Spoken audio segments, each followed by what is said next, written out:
नमस्कार,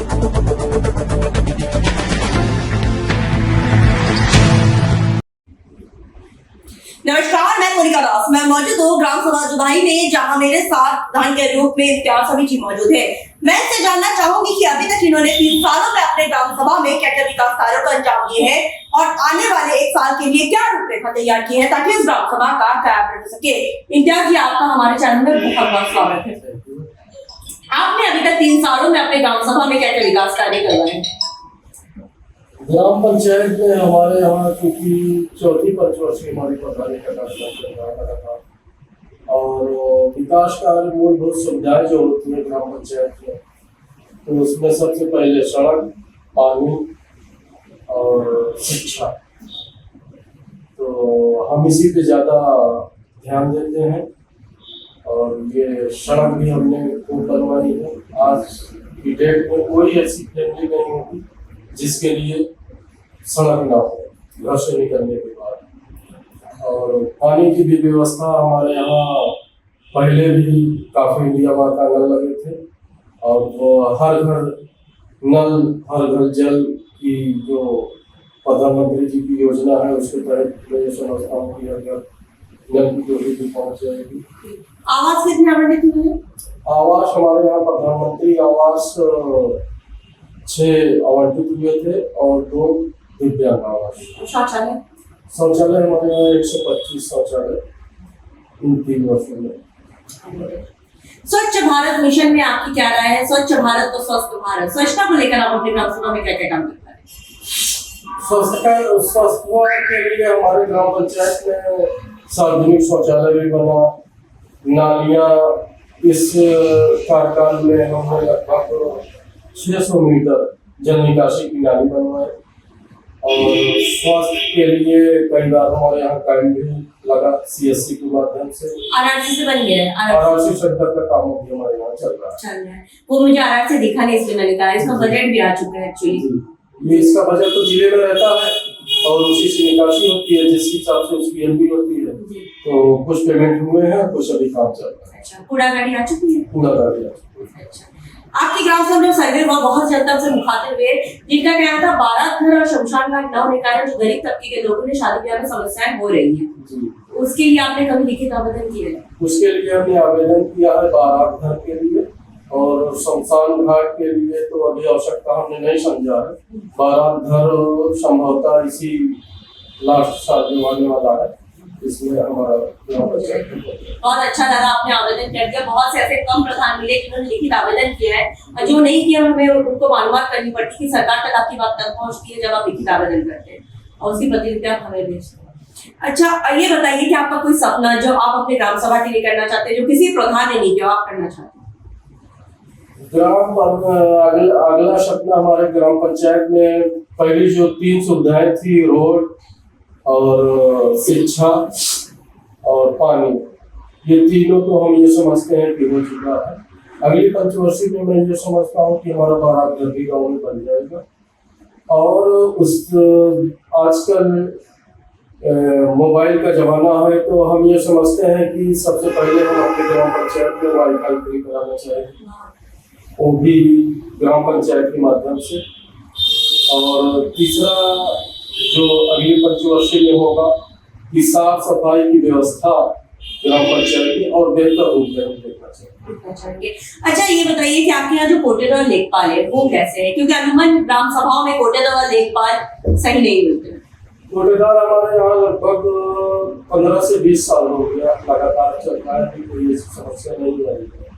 लेखपाल अभी हमारे यहाँ की तहसील में SDM साहब से कई बार इसके बारे में संपर्क किया गया तो कहते हैं कि लेखपाल हमारे तहसील में कम है, जिसकी वजह से समस्याएं आती रहती हैं। अब एक लेखपाल को 10-10, 12-12 ग्राम पंचायतें लगाती जाती है, इसलिए समस्या आती है। लेकिन वैसे भी हम लोग ये कोशिश करते हैं अपने माध्यम से कि ग्राम पंचायत में राजस्व का कोई डिस्प्यूट ना रहे, तो उसको हम लोग बैठक करके अपने स्तर से हल करा देते हैं। सरकार की 19 पैरामीटर आई हुई है जिसमें विद्यालय का कायाकल्प है, सचिवालय का निर्माण है, ये सारे 19 पैरामीटर पर आपका काम हो चुका है। विद्यालय का कायाकल्प तो हमारे यहाँ बहुत पहले हो चुका है और पंचायत भवन भी नया बना हमारे यहाँ, वो भी पूरा जो है पूर्ण हो चुका है। और आंगनबाड़ी 2 सेंटर है, दोनों में टाइल लाइट पानी की सुविधा शौचालय सारी सुविधाएं उसमें जिस हिसाब से शासन का आदेश था उस हिसाब से पूरा हो। क्योंकि आप ब्लॉक प्रमुख का काम भी आप ही देख रहे हैं, आपका ब्लॉक मुझे बहुत अच्छा लगा मुहैया, तो आपकी इस कार्य प्रणाली की कोई तकनीक बताइए जो जिससे दूसरे ब्लॉक प्रमुख और दूसरे प्रधान सीख सके।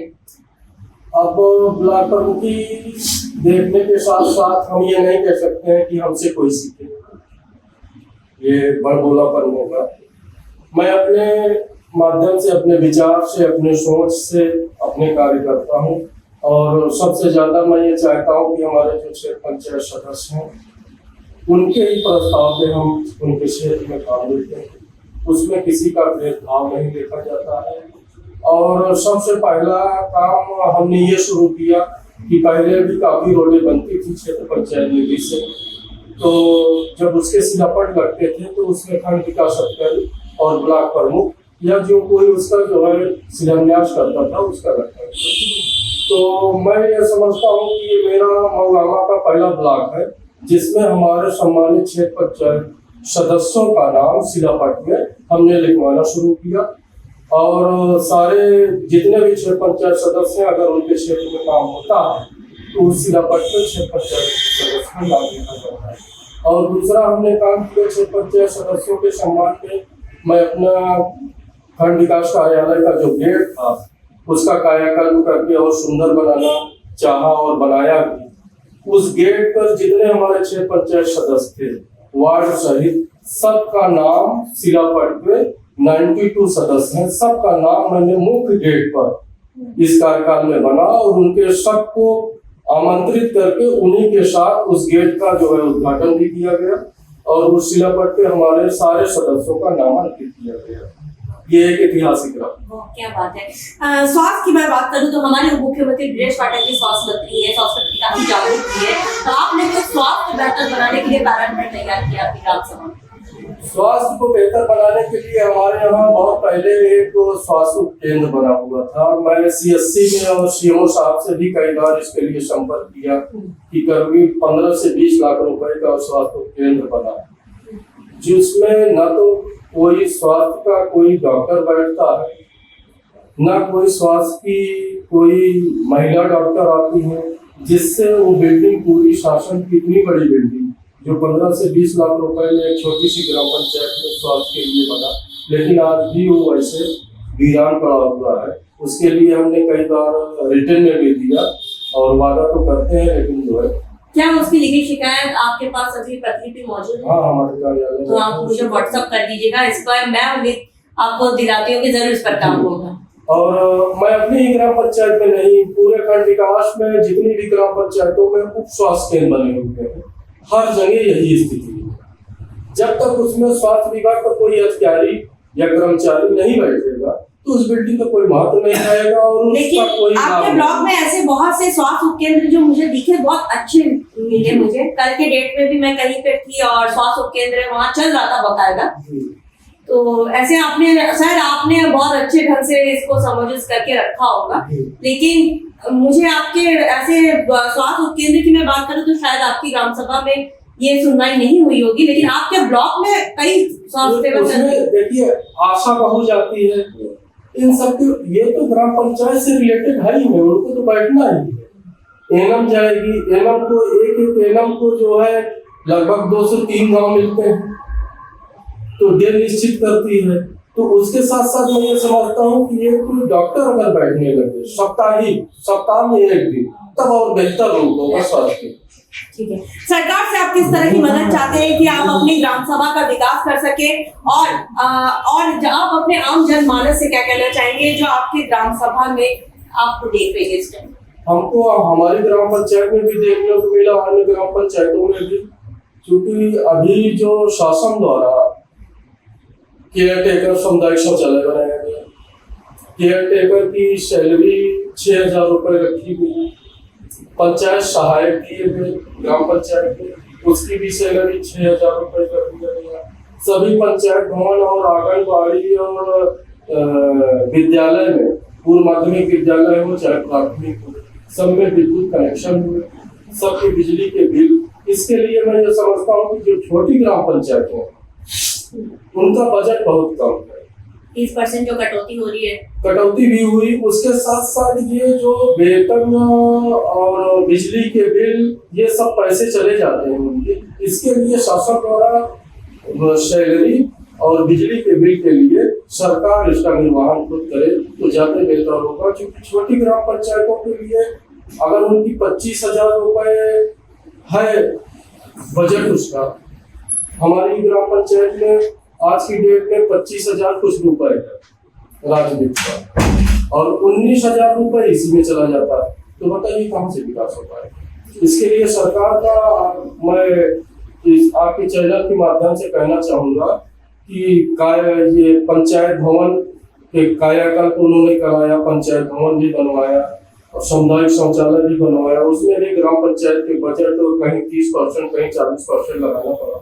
उसके साथ साथ जो ये काया और केयर टेकर और पंचायत सहायक की सैलरी देनी पड़ती है, वो भी ग्राम पंचायत से देनी पड़ रही है।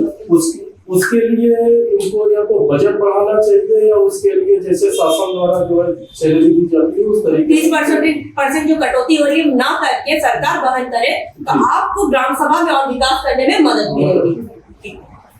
हमारे साथ प्रधान जी मौजूद थे जिनका साफ तौर पे कहना है कि इन्होंने अथक प्रयास किए ताकि इस ग्राम सभा को नंबर 10 ग्राम सभा बनाया जाए। जैसे कि इन्होंने साफ तौर पे कहा, इनका ड्रीम प्रोजेक्ट का सपना इस ग्राम सभा में 12 घर और शमशान घाट बनाना है, जिसके लिए लिखित आवेदन कर चुके हैं, जिसकी प्रतिलिपि हम सरकार तक जरूर पहुंचाएंगे। जब हम ग्राम सभा में सर्वे किए थे, बहुत सी जनता से मुखातिब हुए थे जिनका कहना था जैसे 12 घर शमशान घाट न होने से जो गरीब तबके के लोग हैं उन्हें शादी ब्याह में समस्याओं का सामना करना पड़ रहा है, जिस पर हमने आपसे वादा किया था गाँव की कहानी प्रधान की जुबानी आप तक ले आएंगे, प्रधान की समस्याओं से भी आपको रूबरू कराएंगे ताकि आप इनको वक्त दें। इनके पास अभी भी लगभग 1 साल का वक्त है, जैसे जैसे बजट आएगा अपने ग्राम के विकास के लिए वैसे वैसे काम कराएंगे और हमें उम्मीद है प्रधान जी आप ग्रामवासी की समस्याओं को इसी तरह न केवल सुनेंगे, उसका निवारण भी करते रहेंगे। ये तो हम लोगों की प्रथम प्राथमिकता रहती है कि गांव की समस्याओं का निवारण अपने स्तर से करके सुलझा सके, और आगे भी हमारी यही आशा है और विश्वास हम रखते हैं कि ग्राम सभा का जो भी समस्याएं होंगी वो अपने स्तर से हम उसका निस्तारण करेंगे। अब देखने वाली बात ये होगी कि इस ग्राम सभा को हम एक आदर्श ग्राम सभा के रूप में लखनऊ ले जाते हैं या नहीं। वीडियो जर्नलिस्ट संदीप प्रताप सिंह के साथ मैं कनिका दास, उत्तर प्रदेश, लखनऊ।